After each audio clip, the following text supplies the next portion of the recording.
Hari Om. Start with the prayer.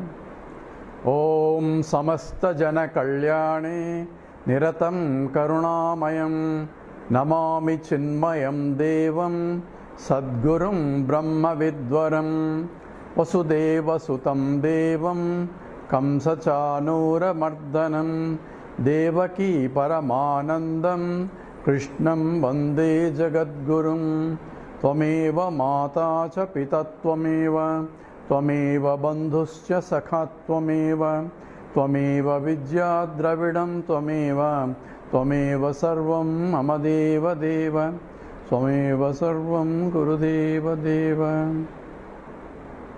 Hari Om. We are doing the Panchadashi and we just completed the sloka on the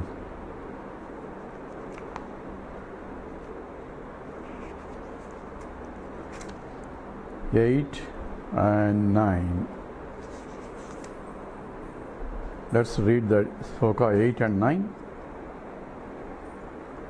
Yamatma paranandaha parapremaspadam yataha mana bhuvam hi bhuyasam iti prematmanichyate tatprematmarthamanyatra naiva manyarthamatmani atastha paramam tena paramanandatatmanaha.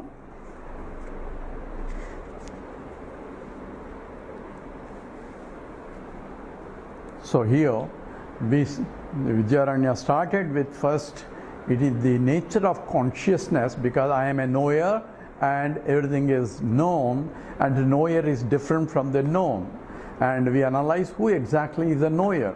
So from the transactional point at the Vyavaharika level, when I say I am a knower, we are identifying with the consciousness, identified with the mind, as though mind is the conscious entity that is knows. Because without the mind, no knowledge can take place. With the mind only, any knowledge can take place, including Adhyatma Vidya, including Vedantic knowledge also, with the mind only. So therefore, the mind or the intellect is the pramata, the knower.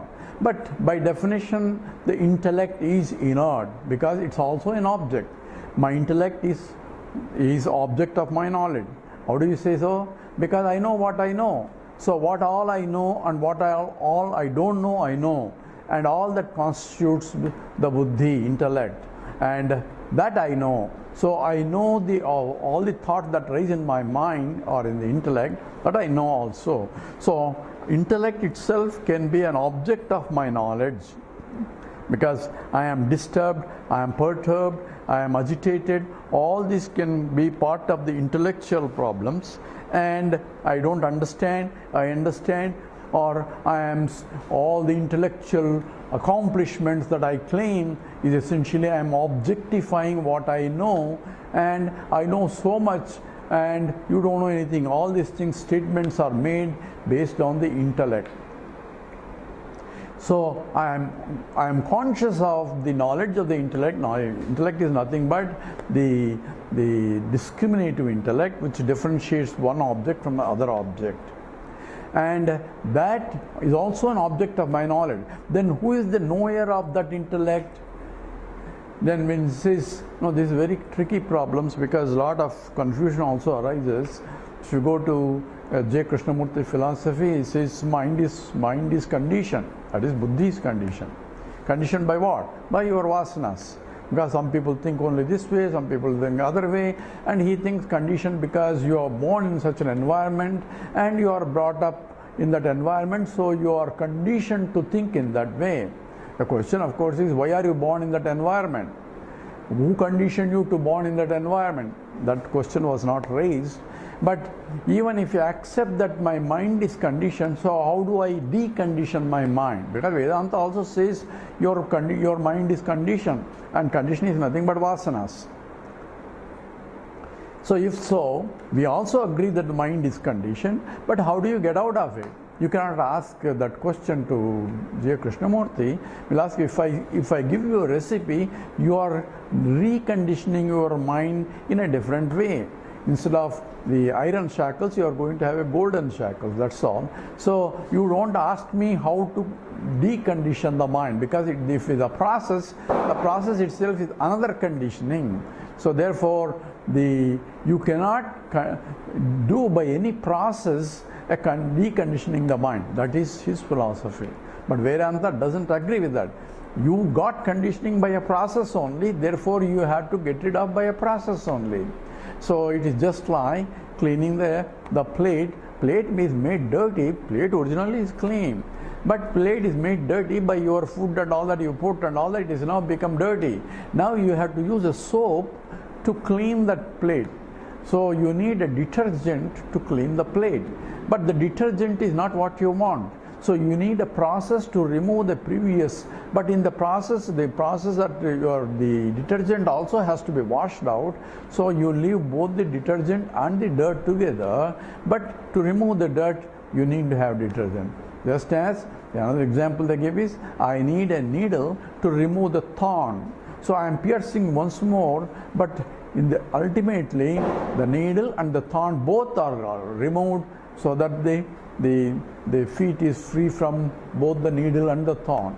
In the same way, the mind has to be deconditioned by a process, and that's what the whole Yoga Shastra is. Karma Yoga, Upasana Yoga, Bhakti Yoga, all that yogas are meant for cleaning the mind, not for self-realization. Just as he said, the truth is a pathless land. Everybody quotes that. Truth is a pathless land. So what should I do? So if it is a pathless land, there is no procedure to do. But Vedanta explained the truth is a pathless land is true only because it's infinite. Infinite, there cannot be any path. But from where you are, think you are and somewhere, and therefore you have to evolve yourself, then you need a path to reach until you recognize that you are already infinite. So you need a procedure to discover, which is discover means remove the cover. That means ignorance has to be removed, because ignorance is the one that is covering. We go into those details, but here Pramata, the knower we have analyzed clearly. It's the pure consciousness, the OC, and the mind, intellect by itself cannot know. It is reflected, and by reflection process, the buddhi itself, as though acquires the consciousness of the all-pervading consciousness. So today Deepavali is getting, you hear a lot of tops, and if it is getting too disturbed, we may have to stop it. But at least let's see how the lecture goes, because the surroundings are all being all the Diwali, the fireworks are being done here. But anyway, the Pramata, the knower, involves, I said, three components. One is all-pervading consciousness, which is ever present, and next is the buddhi, intellect by itself is inert, is an object, since it can be objectified. Anything that is objectified is inert by definition, and it gains as though it is a consciousness by reflection process. So there is a reflection of what? Of the original consciousness. And to give simple example is like the moon has become a luminous entity in the sky by reflecting the sunlight. Moon does not have the luminosity by itself. By reflecting, it as though appears as a luminous entity in the sky. It's only borrowed the luminance. That's called adhyasa. It takes the property of the sunlight for luminosity and acts as though it is self-luminous. So the buddhi acts as the pramata and knower because of the borrowed consciousness. Borrowing consciousness is possible provided there is an original consciousness. If there is no original consciousness, you cannot have any borrowed consciousness. So who is a pramata depends upon who is asking the question. If at a transactional level, you can say the mind or the buddhi is the pramata. Pramata means knower. But if you really deeply go into picture, it's not the buddhi. Buddhi has no capacity to know anything. It is the pure consciousness. But if you really ask pure consciousness, again pure consciousness cannot know by itself, because it need not know also. Why? Because it's all pervading, infinite. From its point there is no buddhi even. So you cannot even ask questions there, because neither mind goes there nor the words can go there. Na vak gacchati na manaha. So you can't even ask that question to infinite, because there is no questionnaire even. So from the original consciousness, it cannot know, it need not know. The intellect cannot know by itself. It is the combination of the intellect with the reflected consciousness, and reflected consciousness cannot be there unless there is an original consciousness. So you have a original consciousness, OC, you have a reflecting medium which is inert, that is buddhi, and the reflected consciousness, that is, because whenever there is a pure consciousness and the buddhi, reflection has to occur. Just like whenever there is a light and the mirror will reflect it, and the reflection will occur. So there is who is a knower? Pure OC is not a knower, pure buddhi is not a knower, and it is the combination of OC, that means original consciousness, and the buddhi, and that original consciousness is getting reflected, and therefore the reflected consciousness will, along with the buddhi, at a transaction level, at the original level, it is the pure consciousness. That part of pure consciousness is Sakshi, and we have to clearly define what Sakshi is, because we discussed before in the previous talks. But because Sakshi is witnessing consciousness. Who is a witnessing consciousness? Say, I am the witnessing consciousness, be a witnessing consciousness. All these statements are made.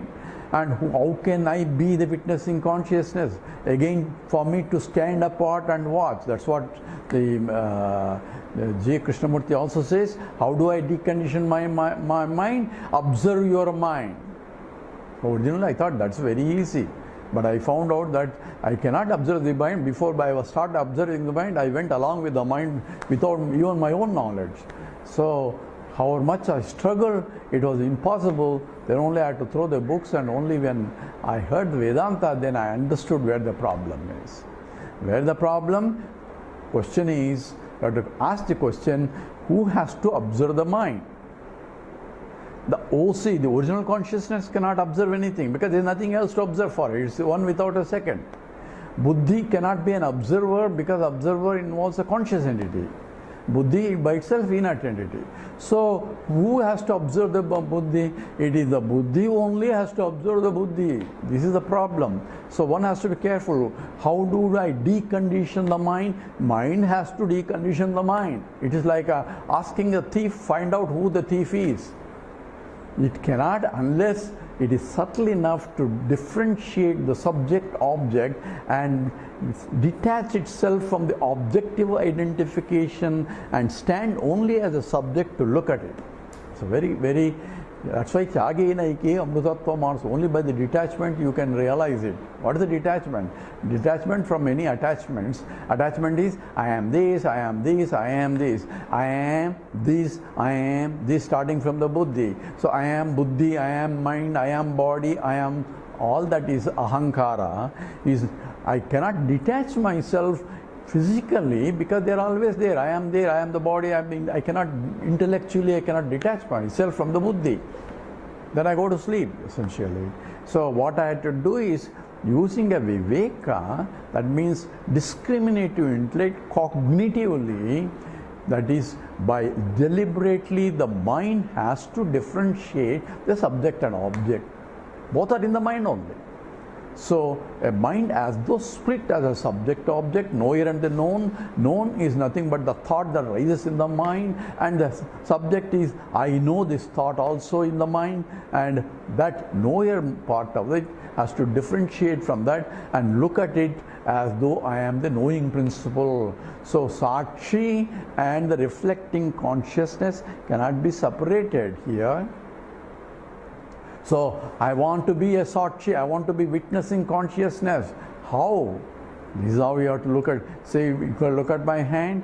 You say, since you are seeing my hand, says, how are you seeing my hand? hand is not a luminous entity for you to see. So without the light falling on it, you cannot see. But light falling on it, and light is getting reflected by the hand, and the reflected light is reaching your retina, and you are able to see the reflected light by the hand. Now, can you differentiate the original light that is falling on the hand and the reflected light by the hand? You cannot, because there is no way to distinguish the original light, because the original light you cannot see. Only reflected light only you can see. So with the reflected light, how can I differentiate the original? So I cannot be a Sakshi, I cannot be a witnessing consciousness by myself. I have to look at the reflection of the consciousness, and looking at the reflection, I have to cognitively shift my mind to that because of which it is getting reflected. That is what is called meditation. Meditation is now, this is called Vedantic meditation, where looking at my hand and paying attention, it's not this, neti neti, it's not the hand. Well, hand is required, because without the hand you cannot see the light there. So there is a light there where the hand is. But if I don't have the hand, you cannot see, recognize the light there where the hand was. So I need the hand to recognize the light. At the same time, it's not the hand. So looking at this image and discarding the object that is reflecting and paying attention to that because of which it is seen. Using the reflecting medium, I have to go shift my mind to that because of which it is seen. That's what is the meditation. So anyway, come back here. Says that is the knower. So knower is the real knower is the Sakshi. That is, that part of the light that is falling on the hand is Sakshi. There is other light also. Even though light cannot be differentiated, we call that Sakshi is only that part of the light that is falling on the hand, and the reflected light by the hand is the one you are really seeing, because you cannot see the original light. And the reflected light can only be recognized by the process through the intellect only. So that's what a pramata. So in these slokas, iyam atma paranandaha. So the Vidyaranya now takes us to not only I am Sat and Chit, I am Ananda Swarupa, because I am happy. So I am happy because I love myself. How do you say I am happy? I am Ananda Swarupa. Why? Because I love myself. So, iyam atma paranandaha. It is of the nature of supreme happiness. That's what he says. And parama premaspadam yataha. Because it is the source of my intense love. So, I love myself so much compared to any other things in that. How did it express? Mana bhuvamya bhuyat iti prematma nishate. This expressed as, let me not cease to exist and let me continue forever. So however much the deathbed, I want to extend one more day. If Yama comes and says, I thought you wanted to go, let's go.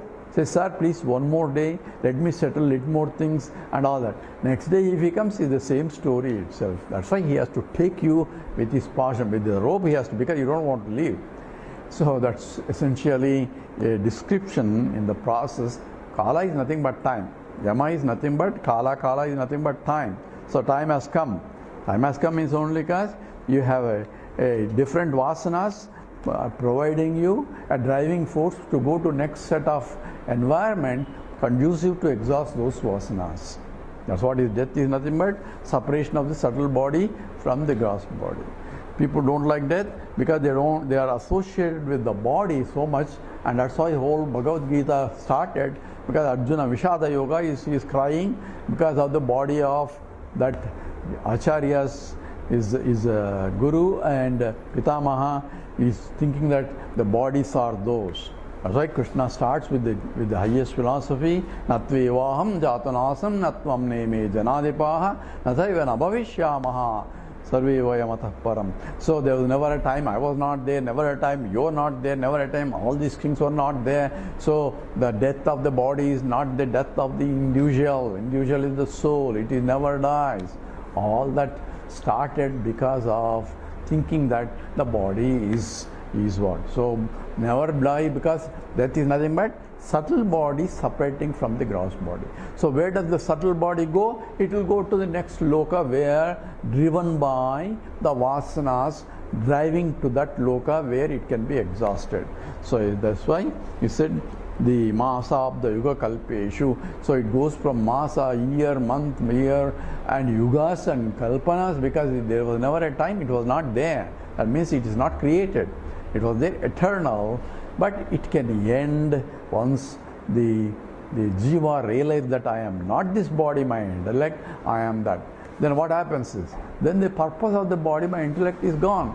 Mission accomplished. So therefore, the mind merges with the total mind, the body matter merges with the total matter, and the intellect goes with the Ishvara, and the one that is enlivening all that is a real Brahman.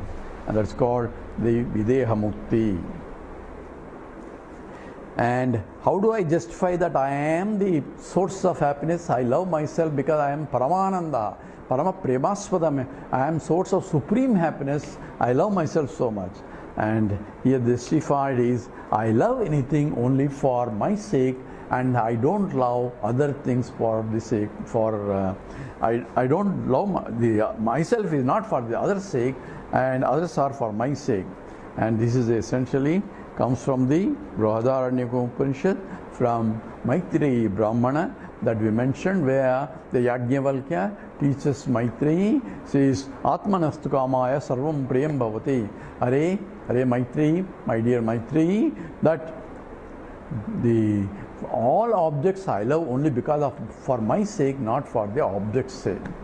I love myself, I love this, I love that, I love husband loves wife only because of his sake, not for wife's sake.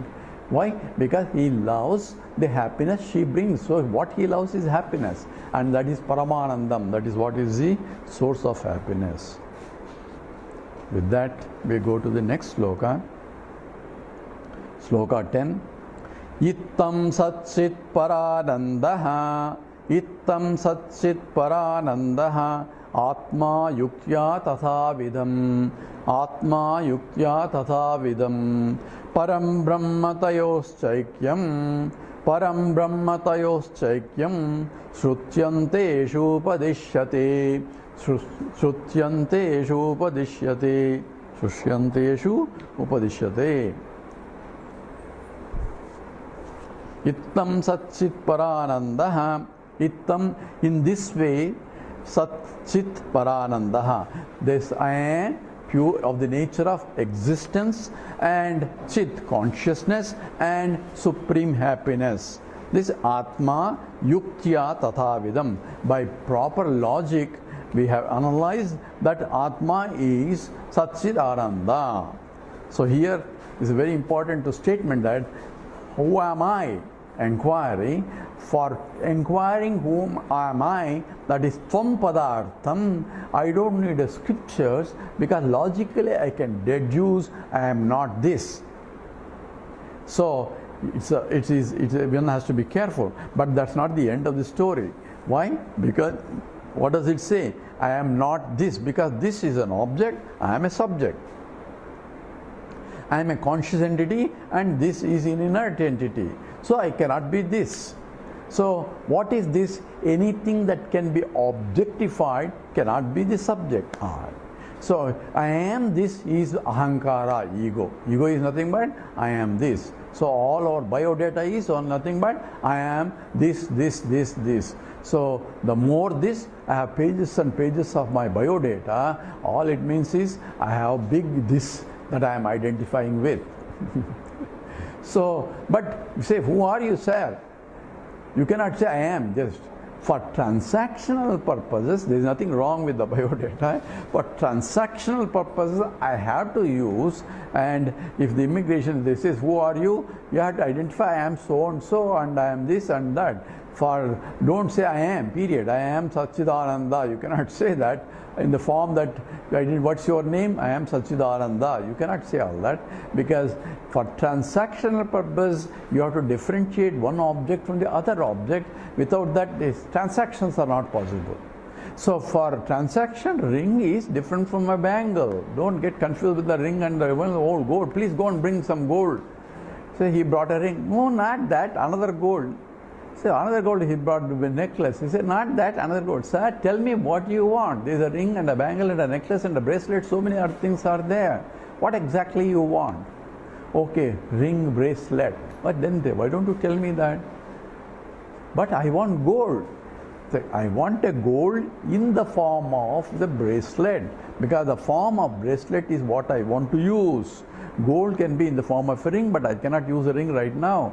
And in the form of a necklace, I cannot use that right now. I need only bracelet. So I need, for transactional purpose, for utilities, I need a name and a form for the utility. So the truth is, the gold has nothing to do with the name and the form. It is a very substantive from which all ornaments came, by which they are sustained, into which they go back. And that is anamikam. Nami, there is no name for it, because only finite objects is name. But gold is different from iron and so on. There is only an example indicated. Iron is also used in that example. In the Chandogya, it says the Uddalaka, the teacher, gives 3 examples. One is from the gold point, another is from the cast iron point also. Ekena nakanikrumtena sarvam kashnaya samvigyata vacharambanam vikaro namadeyam kashnaya sameva satyameva. So that is the absolute truth as far as the kashnaya sam is wrought iron. It's a black iron. At that time they didn't have stainless steel. Nakanikrumtanam is the nail cutter. So they used to make nail cutters also at that time, in the Vedic times. But anyway. So the iron is different from a gold, but the example is only to indicate that which, because of which they came and by which it is sustained, into which it go back. And the creation is only vacharambanam vikaraha. That's important. Vacharambanam vikaram means it's namke vaste. It's only namesake creation. There is no real creation. And scripture is providing you that. And don't say gold and ring both are real. One is more real than the other. So you have to be careful. That's why Advaita Vedanta differentiates the degree of reality. And that's why we have a Pratibhasika Satyam, Vyavaharika Satyam, and Paramarthika Satyam. And other things are Mithya, because only Paramarthika Satyam, Brahman alone, is absolutely real. Other things are relatively real. Relatively real are called Mithya. That's what essential relatively real means. It is transactionally real, but not really real. And here it says, I am Sat Chit Ananda Swarupam. Iti Yuktya. By logically I can deduce who am I. So who am I to inquire? So because some of the disciples of Ramana Maharshi, they say all you need to do is sit down and inquire who am I. Who am I? Who am I? If I don't know who am I, what do I end up? I can, of course, logically come up with up to this point. Up to what point? Up to that I am Satchidananda. I am existing, obviously. I am conscious, because we told that I am a knower and all that. And I am Ananda Swarupa, because I am the source of happiness. I don't get happiness anywhere. No object has happiness. Even though I am going after object thinking that will bring happiness. What it will bring is peace of mind, and at that time my happiness shines through. So happiness is also not in the object. It is from me only. I am tapping. So I am going a roundabout way to get that happiness. That's what is rat race is. I am running here, running there. People are running morning to evening and all that. Running for what? Running for to be happy only. If you are already source of happiness, why are you running alone? I don't know that I am happy, and I am going after objects. So when you go after object and look for, next time think about where is the happiness coming from. But anyway, Ittam Satchit Parananda. In this way, Yuktya Tadhavidam Atma. Ittam Satchit Parananda. Atma is, in this way, by logically, one can reduce that it is of the nature of Sat and Chit and Ananda.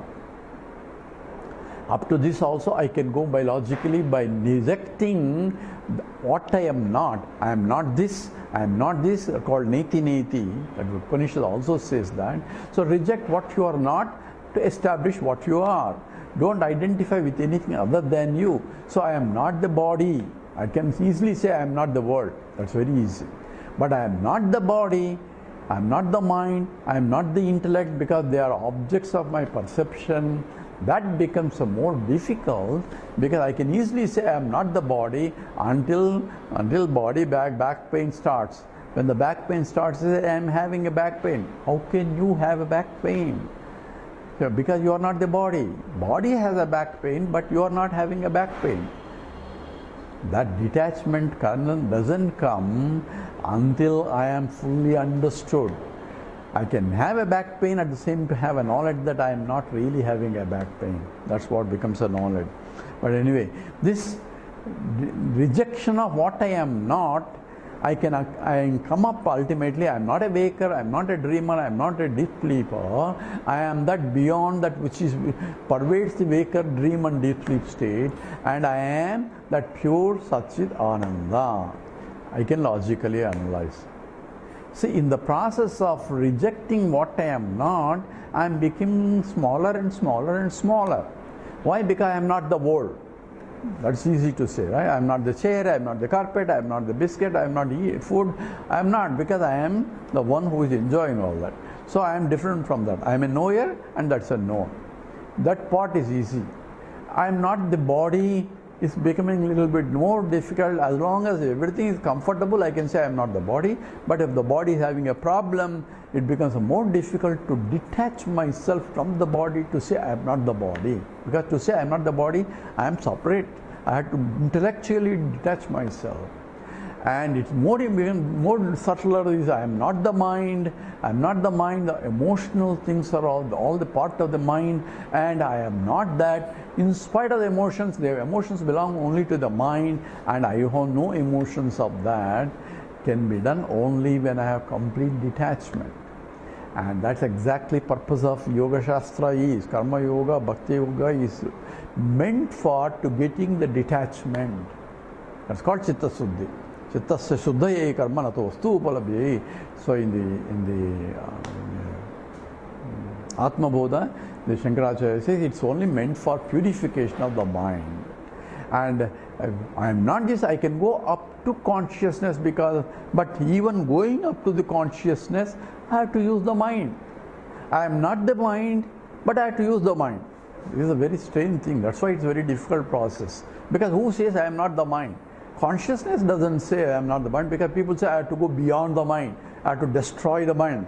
All those things don't mean much, because you have to understand clearly what I am destroying is only ignorance in the mind only. If I destroy the mind, I'll be gone, because mind will be there all the time. In the masa of the Yuga Kalpeshu, I will be traveling with the mind only to different lokas.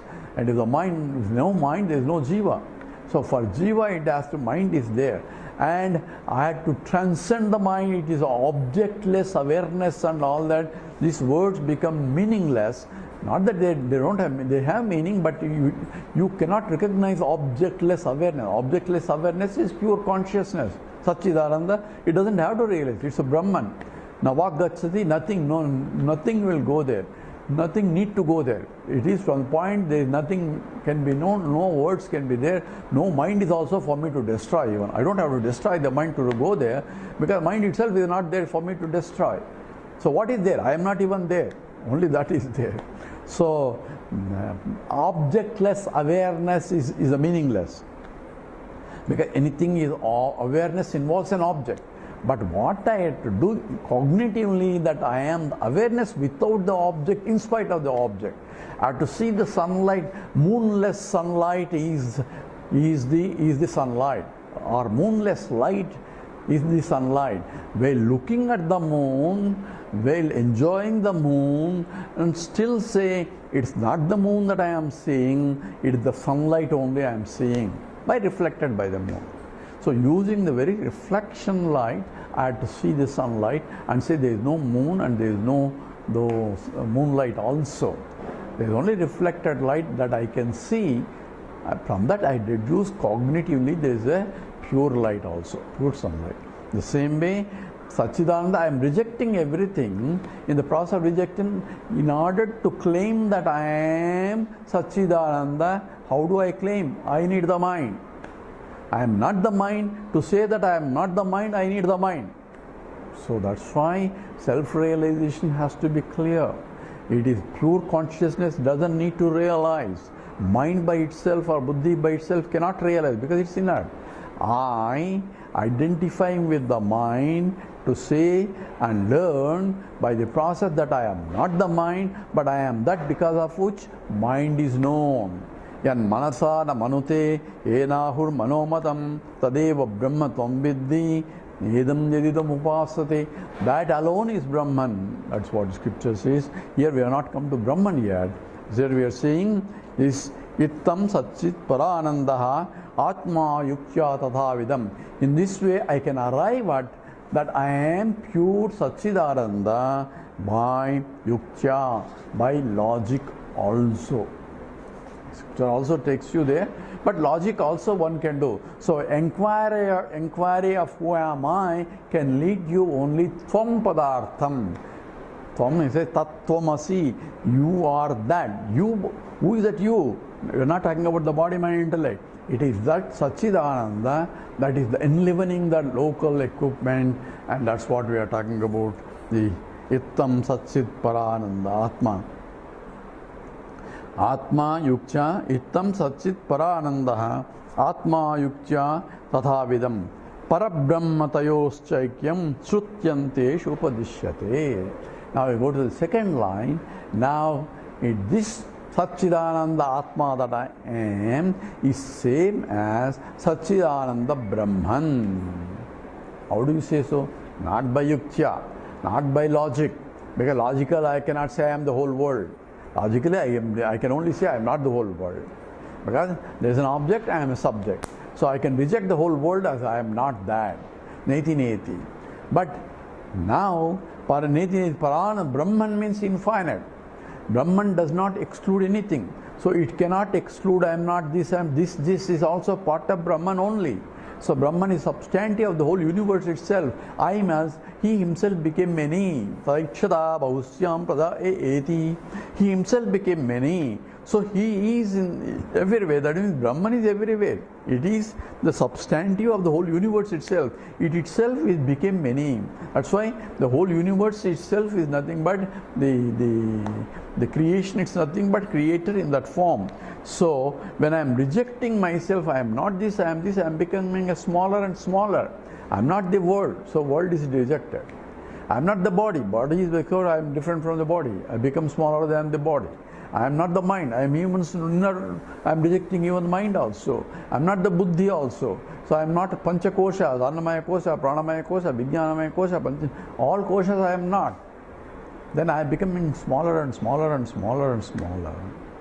That Satchidananda is infinite itself. He is Brahman. I am rejecting everything, but now I have to include everything also. So that's why it is not just the inquiry of who am I, but also I have to involve understanding what is this world. I am also the world. I am also what I rejected is also I am.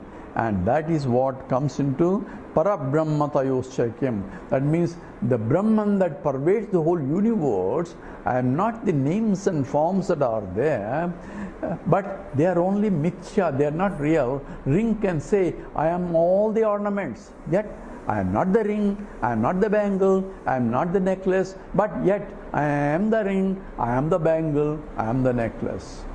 In what sense I am the bangle? And I am that which is the essence of the bangle, I am that which is essence of the ring, I am the essence of the necklace, essence of the bracelet, but I am not the ring, the name and the form and its attributes that don't belong to me. The ring may change, it may get distorted, all the things and the avasthas, the transactional problems of the ring do not belong to me. Therefore, I am not affected by the avastha, the states of the ring and the bangle and the necklace and the bracelet. So, see, Mahat Vedanta sarvam Jagadguru murtinam asthani sarva bhutani nachaham teshu avastitaha. Krishna declares that Mahat Vedanta, I pervade this entire universe in unmanifested form. Mastani sarva bhuta, all beings are in me. The next line is Mastani Sarva Bhutani Nacha Aham Teshu Avastitha. But their problems belong to them and not to me. The ring problems belong to the ring but not to the gold. Ring properties belong to the ring, not to the gold. The internal diameter, outside diameter, the ellipticity all belong to the ring, not to the gold. Has nothing to do with the gold. And properties of the bangle belongs to the property. It's not, it's an ugly bangle or a beautiful bangle. All that properties belong to the bangle, but its gold is the essence. So the Chandogya Upanishad, when you talk about Tattvamasi, you are that. What does he say? Aitadatma midagum sarvam tat satyam sa atma tattvamasi svetaketu. So Tattvamasi comes before that. There are few lines are there, very important lines, which people don't quote, but that's very important. It says, Aida Atma Idagam Sarvam. Idam Sarvam, this Sarvam that I see, the essence, Atma, this essence of everyone, essence from which they came, by which they are sustained, into which goes back. And just as gold can say, Aitad Atma Vidagum Sarvam. The essence of every ornament is my own self. That is the reality. The other things are only apparently real, which is called Mithya. And you don't have to destroy the ring to discover the gold. You can see in and through the ring the substantive, which is nothing but the gold. I don't have to destroy the world to see the Brahman. In and through every object in the world is nothing but Brahman. Now see, that is what Vishwarupa Darsana. Vishwarupa Darsana in the 11th chapter of Gita, Krishna says, is essentially vision of the reality that pervades the totality.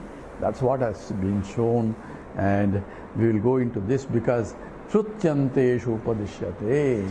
This is this declaration by the scriptures. We will analyze that because that is the Mahavakya statement is being given here, and the Vidyaranya goes immediately to a big step, going from a localized Atma to the totality, as I am the totality. We'll stop here and come back again. Om Purnamada Purnamidam Purnat Purnamudachyate Purnasya Purnamadaya Purnameva Vasishyate. Om Shanti Shanti Shanti. Harihi Om Sri Gurubhyo Namaha. Harihi Om.